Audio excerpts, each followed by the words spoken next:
예, 말씀드린 것처럼 오늘 판결은 대장동 사건에 관련한 첫 판결입니다. 그래서 의미가 적지 않죠. 오늘 재판을 지켜본 윤재민 기자를 스튜디오로 불렀습니다. 자, 윤 기자 어서 오십시오. 자, 김용 전 부원장의 혐의는 정치자금법 위반 그리고 뇌물수수 혐의 이 두 개가 유죄로 나왔는데 이 두 혐의 사이에는 어떤 차이가 있습니까? 네, 김 전 부원장이 이제 유죄 판결이 내려진 불법 정치자금 6억 원을 받은 시점은 지난 2021년입니다. 예. 김 전 부원장이 경기도청을 그만두고 당시엔 이제 이재명 민주당 대표의 대선 경선을 준비하고 있었습니다.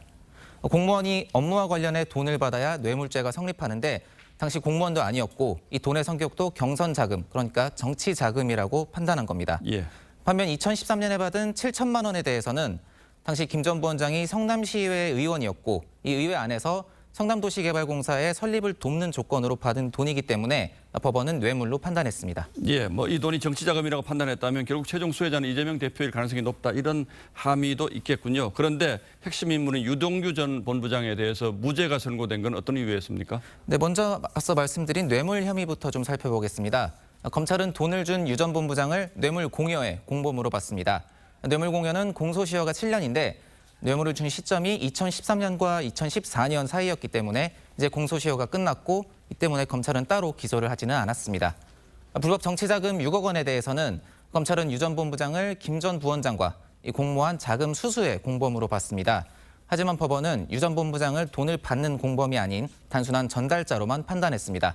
김 전 부원장의 요구로 남욱 변호사가 돈을 마련했고 이 돈을 유 전 본부장은 전달만 했기 때문에 불법 정치자금 수수 과정에서 유죄로 인정할 만한 게 없다고 본 겁니다. 야, 그런데 관심은 오늘 판결이 앞으로 있을 이재명 대표 재판에 어떤 영향을 미칠까 하는 것 아니겠습니까? 네, 상당한 영향이 예상이 됩니다. 이제 가장 중요한 대목은 재판부가 유 전 본부장 진술의 신빙성을 상당 부분 인정했다는 겁니다.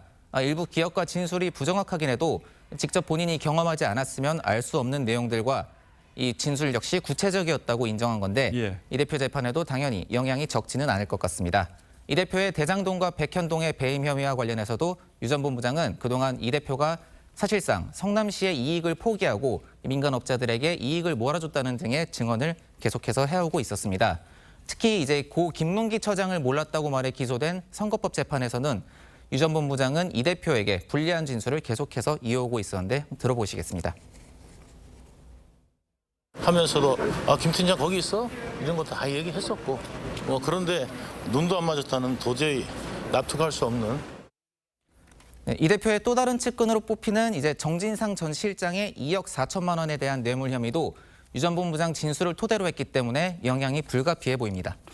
예, 조금 전 얘기를 다시 한번 정리를 해보면 김 전 부원장이 유동규 전 본부장을 통해서 2021년에 6억 원대의 돈을 받았는데 이걸 정치자금으로 법원이 이제 판단했다 이제 이런 내용인데 그러면 이 돈이 어디로 갔는지 이거 앞으로도 추적해 봐야 되는 것 아니겠습니까?